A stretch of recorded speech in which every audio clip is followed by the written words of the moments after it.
ఈరోజు ఛాంపియన్ సినిమాకి వెళ్ళాము. చాలా బాగుంది. అందులో ముఖ్యంగా 1948 సంవత్సరంలో జరిగిన తెలంగాణ సాయుధ రైతుల తిరుగుబాటు గురించి భలే చూపించాడు. అసలు ప్రదీపు డైరెక్షన్లో బాగా తీశాడు. అసలు ముఖ్యంగా శ్రీకాంత్ కొడుకు రోషన్ సూపర్గా యాక్షన్ చేశాడు. ఒక ఫుట్బాల్ ప్లేయర్గా, అదేవిధంగా బైరాని పల్లెను సంరక్షించే స్వాతంత్ర సమర యోధునిగా భలే యాక్షన్ చేశాడు. సూపర్గా చేశాడు. సూపర్గా అస్సలు ఎక్సలెంట్ బ్లాక్ బాస్టర్ మూవీ. బాగా తీశాడు. సినిమా మాత్రం బాగుంది. యాక్షన్ భలే చేశాడు. హీరోయిన్ కూడా బాగా చేసింది.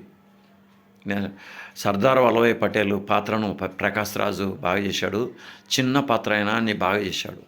అదేవిధంగా పుచ్చలపల్లి సుందరయ్య పాత్రను కూడా బాగా చేయడం జరిగింది.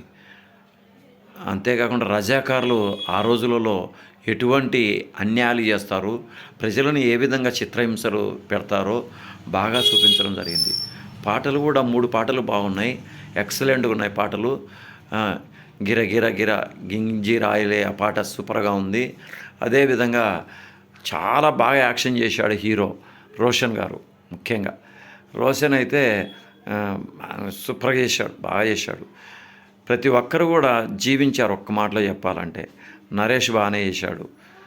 అదే నెక్స్ట్ కళ్యాణ్ చక్రవర్తి ఒక 30 సంవత్సరాల కిందట హీరోగా పనిచేశాడు.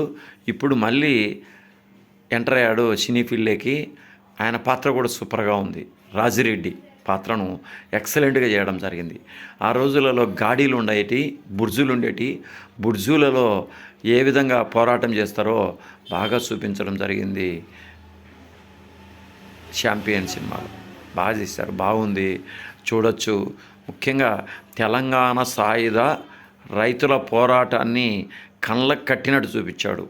రజాకార్ల యొక్క ఆగడాలు మితిమీరిపోవడము. కాసిం రజ్వీ మెయిన్ అతనే ఎక్కువగా తెలంగాణలో రజాకార్లను రెచ్చగొట్టడము, గ్రామాలను భయపించడము, ఈ విషయాలను క్షుణ్ణంగా కళ్ళకు కట్టినట్టు చూపించాడు. బాగా తీశాడు. చూడొచ్చు సినిమాను, చూడండి, బాగుంది. యాక్షన్ బాగా చేశాడు రోషను. డైరెక్షన్ బాగానే ఉంది. మ్యూజిక్ బీజిఎం బాగానే కొట్టాడు. పాటలు బాగున్నాయి. 3 పాటలు ఎక్సలెంట్. చూడొచ్చు, కుటుంబ సమేతంగా పోయి చూడొచ్చు.